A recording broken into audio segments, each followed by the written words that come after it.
Hi everyone, thanks for joining. We're going to get started now. Today we have approximately half an hour, and just a reminder, one question, one follow-up.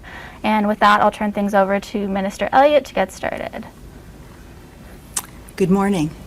I would like to begin by thanking Matt Anderson, the President and CEO of Ontario Health, for joining me today. Ontario, like many other provinces and jurisdictions around the world, is in the midst of the third wave of the COVID-19 pandemic. Driven by variants that are more transmissible and more likely to lead to hospitalization, this wave has proven to be much more difficult to deal with. Our government continues to use every tool at our disposal to address the challenges facing our hospitals. This includes redeploying staff to where they are needed most, transferring patients to alternate hospital sites in surge situations to maximize system capacity, and ensuring that our hospitals have the resources required to provide care for patients. These have not been easy decisions, but they are necessary ones.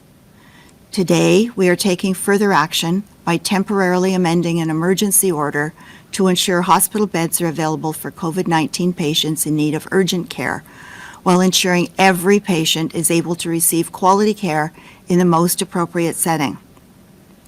This temporary emergency order will provide hospitals with the flexibility to transfer certain patients, those whose doctors have determined no longer require hospital care and could be better supported in a more appropriate setting, to a long-term care or retirement home. This would be done in only the most urgent of situations, when a hospital is at risk of becoming overwhelmed. We will ensure patients or their substitute decision makers will have the opportunity to be actively involved in and consent to their transfer. Hospitals may rely upon this order only when absolutely necessary to respond to a major surge event and when the attending physician is satisfied that the patient will receive the care they require in their new setting. I want to emphasize that these patients are often waiting to receive care in another setting. The most appropriate care for them is not always in a hospital bed. These transfers would only be made when medical professionals are confident they will not compromise the patient's medical condition and after a full consideration of any ethnocultural or language concerns. It's very important to note that this would be a temporary transfer and that any patient who is transferred to a long-term care home that is not their first choice will continue to maintain their place in line for their first choice. In addition, our government has waived the copayment for patients who are being transferred to a long-term care home or a retirement home until they can be placed in their first choice setting. Every effort will be made to ensure patients have been fully vaccinated before being transferred. And every effort possible will be made for any transfer to be as close as possible to the patient's family. This was a very difficult decision to make. However, the consequences of not doing so could be devastating if we don't have the hospital beds we urgently need to care for the growing number of COVID-19 patients across the province. Our government's top priority has always been ensuring the health and well-being of everyone in Ontario. We will continue to ensure patients are receiving the appropriate care in the safest setting. Thank you, and we'd be pleased to respond to any questions. We'll go to the phone lines. Just a reminder, one question, one follow-up. Over to the first question, please. Lorenda Redekop, CBC News. So how are you deciding who will be sent to a long-term care home? I mean, we've heard so many criticisms throughout the pandemic about the type of care that people have received in those homes. Yes, I think I'm going to ask Matt Anderson to address that, the CEO of Ontario Health. Thank you, Minister, and good morning, everyone, and thank you for the question. So I think what we might want to do is just take a step back and understand the process for this. So right now, today, we currently transfer patients from hospital settings into long-term care. What we're talking about is in this really extraordinary time of pressures on our healthcare system, are there ways in which we can increase that flow of people going from hospital beds into a long-term care or retirement home? In terms of the people themselves, they'd be people who are already identified. They've been designated by their medical team that they are stable and ready to be moved to another setting. Oftentimes what has happened is the setting of their choice does not have a bed available. And what this order does for us is enables us to talk to the patient and their family, but would they consider moving to another setting, another home perhaps, not their first choice home, but a home that would absolutely be able to provide the kind of care that they need. What we do at Ontario Health through our home and community care team is work with the patient, the family, the hospital, and the long-term care operator to get a match, to make sure everybody is comfortable, and then we would make the transfer. By doing so, trying to free up as fast as we can, all the while being respectful of this process, beds within our acute care facilities to try to accommodate the growing demand on our emergency rooms. Follow-up? To another topic now, onto the sick pay. Minister, your government came out with its plan yesterday to basically tag on to the federal program. It appears the federal government is saying they're not interested. People have been asking for a sick pay program for months now. So what are you going to do? Well, I know that Minister McNaughton is working on that very hard because we know that there are gaps in the system and that people are not receiving a level of pay that is appropriate for them.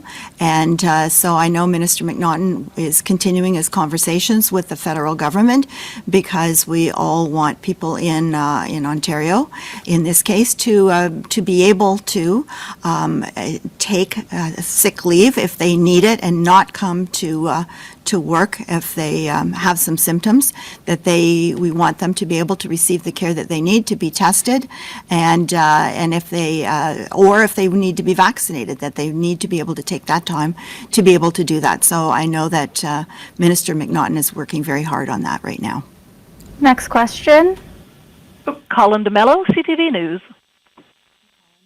Hi, good morning. So just on this new order, so if a patient says no, they don't want to move to a particular long-term care facility, will that be honored? And once they arrive at that facility, how is Ontario Health or the ministry guaranteeing standards of care? Well, first of all, every effort is going to be made to speak with the person and with their family to obtain their consent.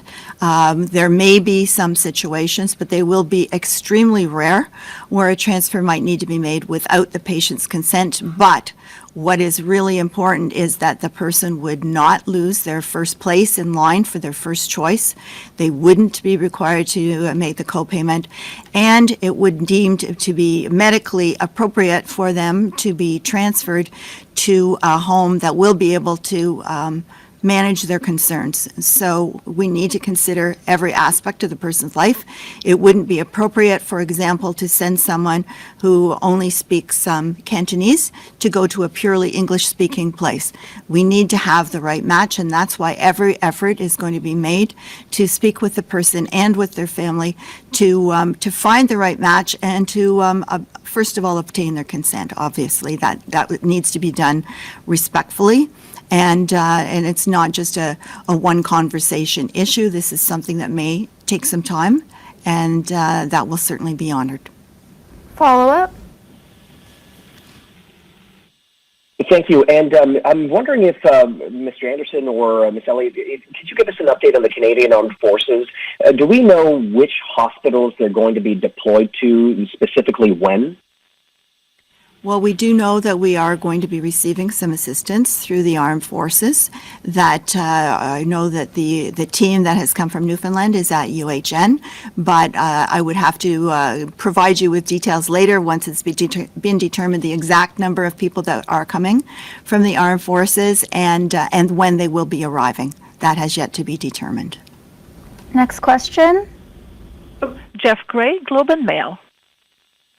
Oh, hi. Thanks very much. I wanted to ask, just to make the distinction clear, that we're talking about moving people who, we're not talking about taking anyone out of critical care, out of the ICU against their will. We're not talking about the triage protocol that so much has been written about. Oh, no. And how close are we to that? What we're doing, we have not activated any triage protocol in Ontario. What we are doing is creating more space in our hospitals so that we can continue to treat patients who are coming into hospital with COVID, who need to be in intensive care, or people who have non-COVID related health problems. So no, we will not be moving. The people that we're speaking about are people who are already deemed ready for discharge. They don't actually need to be in hospital. They're there waiting for their first choice of long-term care home. So that would be the group of people that we're speaking with, but Mr. Anderson may have further comments on that. Nope, you've got it exactly right. All right. And to follow up then, I wanted to ask, I guess, about how the numbers are looking as far as the capacity surge. Are we seeing anything encouraging at all, about any leveling off, any sign that the surge is beginning to taper a bit for us? We see the numbers have been coming down in terms of COVID cases coming into our hospitals. However, we still have a strain in our intensive care system. But I would ask Mr. Anderson to add his comments because he deals with capacity issues on a hourly basis. Hourly, indeed. Thank you, Minister. So, yes, I think that there's some encouragement. The case numbers do appear to be flattening. I think later this week we're going to get an official update from the science table, and I'm hoping to hear some good things there. So please, everybody, continue to stick with the public health measures, continue to stay home. It does appear to be making a difference. What Minister Elliott is also referring to, however, is that there's a bit of a lag. We have to see the case counts come down first, and then we will see the impact in the ICUs and in hospitalization. And that time lag can be about 2 to 3 weeks. So we really need that to get that case count down. On an encouraging note, the growth in our ICU volumes and in our hospitalizations, it does continue to grow, but that also seems to be slowing, which we do hope is a trend that we're going to see and is directly related to a reduction in case count. So we're all looking forward to an update later this week. Last question, unless someone else joins the queue. A reminder to press *1 if you have a question. Next is Adele Loisel at blackburnnews.com. Hi, thank you for taking my question. What I wanted to ask was, theoretically, could a patient end up in a community far from their family under this protocol?